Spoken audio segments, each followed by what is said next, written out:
नमस्कार दोस्तों, स्वागत है आपका आपके अपने चैनल बॉलीवुड गॉसिप में।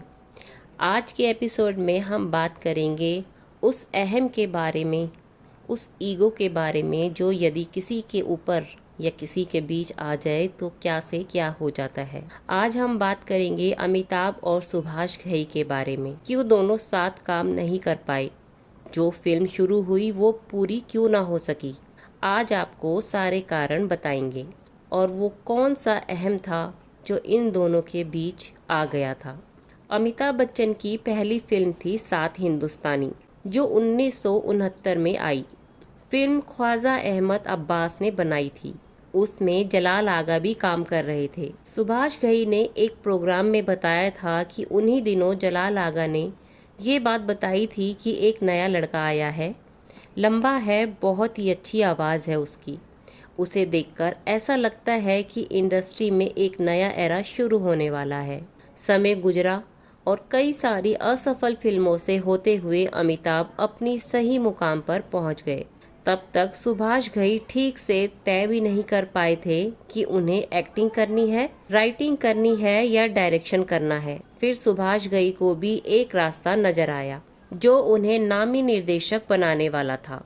1976 में सुभाष घई की एज अ डायरेक्टर पहली फिल्म आई कालीचरण। फिल्म की सफलता ने सुभाष घई को उनके करियर का सही रास्ता दिखा दिया। फिर 1978 से हर साल सुभाष घई की एक फिल्म आने लगी।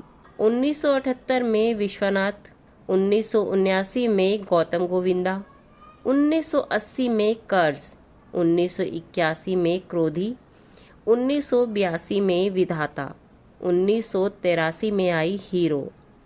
हीरो एक ऐसी फिल्म थी जिसने सही मायने में सुभाष घई को एक बड़े निर्देशक के रूप में पॉपुलर कर दिया।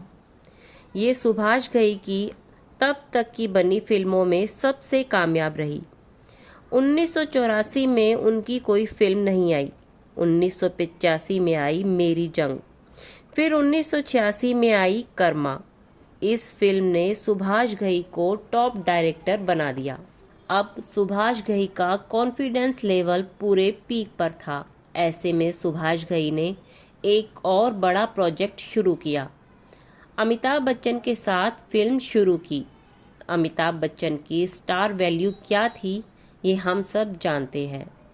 सुभाष घई के साथ उस फिल्म में ज्वाइंट प्रोड्यूसर थे हबीब नडियाडवाला। फिल्म का नाम रखा गया देवा। अमिताभ के साथ थे राजकुमार, मीनाक्षी शेषाद्री, शम्मी कपूर, इला अरुण।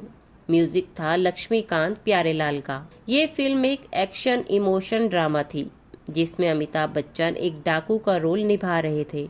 24 जनवरी 1987 को धूमधाम से इस फिल्म का मुहूर्त हुआ और मुहूर्त क्लैप दिया दिलीप कुमार ने। फिल्म की शूटिंग शुरू हुई और करीब एक हफ्ते तक सब कुछ ठीक ठाक चलता रहा। फिर आया एक बड़े डायरेक्टर और एक बड़े एक्टर का ईगो आमने सामने। बताया जाता है कि एक दिन जब शूटिंग के समय ब्रेक था तो अमिताभ आगे की स्क्रिप्ट पढ़ रहे थे। स्क्रिप्ट को लेकर अमिताभ कुछ डिस्कस करना चाहते थे, इसलिए उन्होंने अपने सहायक से कहा कि वो जाकर सुभाष घई को बुला लाए। सहायक ने ये बात सुभाष घई के रूम में जाकर उनसे कही तो सुभाष घई ने कहा कि अमिताभ बच्चन को कोई बात डिस्कस करनी है तो यहाँ मेरे पास आकर कर सकते हैं। सहायक ने यही बात अमिताभ से कह दी।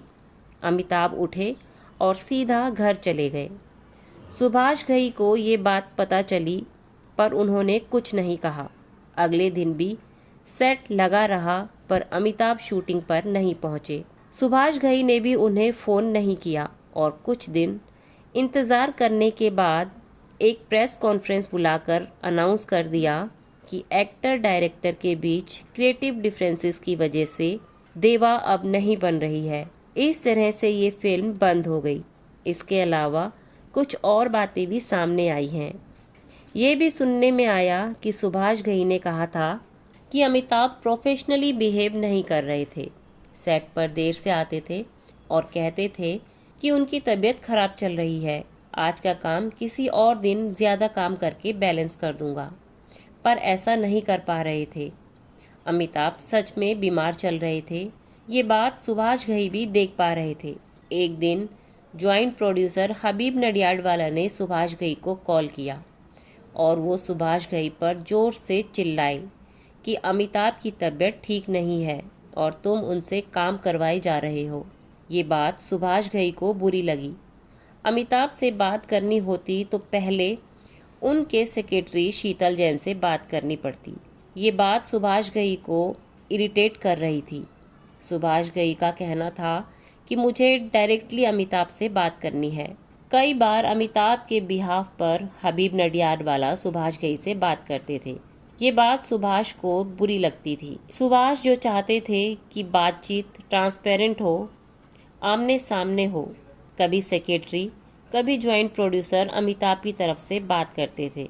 ऐसे में एक्टर और डायरेक्टर का रिश्ता कैसे बेहतर हो सकता था। एक्टर डायरेक्टर के बीच फासला सुभाष घई को बहुत परेशान कर रहा था।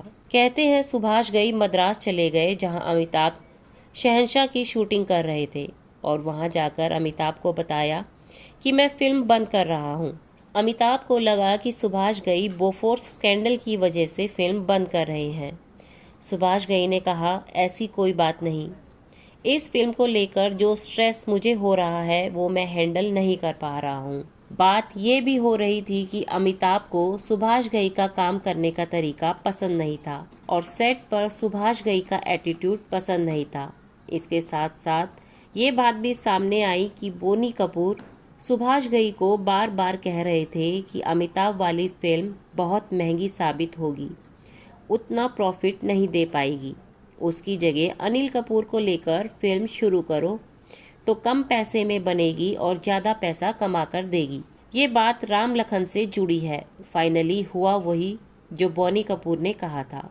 सुभाष घई ने देवा बंद करके राम लखन शुरू कर दी और उसकी सफलता ने सुभाष घई को देवा पूरी ना होने का दुख भुला दिया।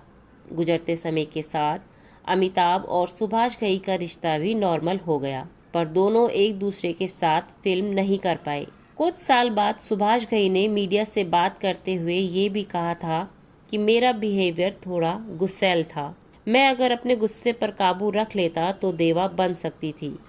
मुझे हर काम जल्दी जल्दी चाहिए था। मेरे अंदर पेशेंस नहीं था। दी गई ज़्यादातर इन्फॉर्मेशन IMDb पर राम लखन के ट्रिविया पेज से ली गई है। अगर जानकारी पसंद आए तो वीडियो को लाइक करें और चैनल को सब्सक्राइब करना ना भूलें। धन्यवाद।